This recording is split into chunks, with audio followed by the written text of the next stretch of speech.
তাহলে এই জীবন নামক এই খেতে যদি ফসল না আসে, এই জীবন নামক এই জিন্দিগিতে যদি আমার কোনো ফসল না আসে, জিন্দিগির আমার জীবনে আমল আসলো না, ঈমান আসলো না, এই জিন্দিগির খেত তো আগুন দিয়ে জ্বালিয়ে দেওয়া দরকার। আজ আপনি আর আমি যদি আগুন দিয়ে নাও জ্বালাই, জাহান্নামের আগুন দিয়ে আল্লাহ পাক কিন্তু আমাদেরকে জ্বালাবেন।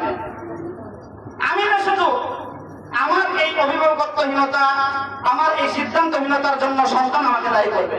পবিত্র কোরআনের আয়াত করেছিলাম সূচনাতে, আল্লাহ পাক রব্বুল আলামিন সেই কথাটাই, সন্তানের মামলাটাই আল্লাহ পাক রব্বুল আলামিন আমাদের জন্য উদাহরণ রেখেছেন, তুলে ধরতেন।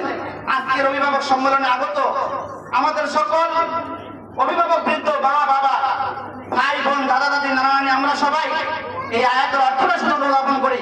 আমার এই অধীনস্থ সন্তানটাই আমার সিদ্ধান্তহীনতার কারণে জাহান্নামে, আখিরাতে আল্লাহর আদালতে মামলা দিবে। রব্বানা হে আমাদের রব, ইন্না আতানা সাআদাতানা, নিশ্চয়ই আমরা আমাদের নেতা লিডার, আমার বাবা, আমার মা, আমার দাদা দাদি, নানা নানি, আমার অভিভাবক, বড় ভাই, চাচা, তাদের অধীনে ছিলাম। সাআদাতানা ওয়া কুবারানা, আমাদের বড়, আমাদের নেতা লিডার, তাদের অনুসরণ করতাম। ফাদারতুনা সাবিরা, আমার বাবা আমাকে রাস্তাহারা করেছে, কোরআন পড়ার সুযোগ করে দেয় নাই। আমার মা আমাকে দিখারা করেছে, তার সার্টিফিকেট লাগবে। সে আমাকে ভিন্ন রাস্তায় ইংলিশ মিডিয়ামে পড়িয়েছে, আমাকে কোরআন পড়তে দেয় নাই। সকালবেলা আমাকে ঘুম থেকে উঠিয়েছে ঠিক, পোশাক পরিধান করে আমাকে খ্রিস্টানি শিক্ষা গ্রহণ করার জন্য পাঠিয়েছে। ইমানি শিক্ষার পথে আমাকে মক্তবে, ফুরকানে, মাদ্রাসায় আমাকে পাঠায় নাই।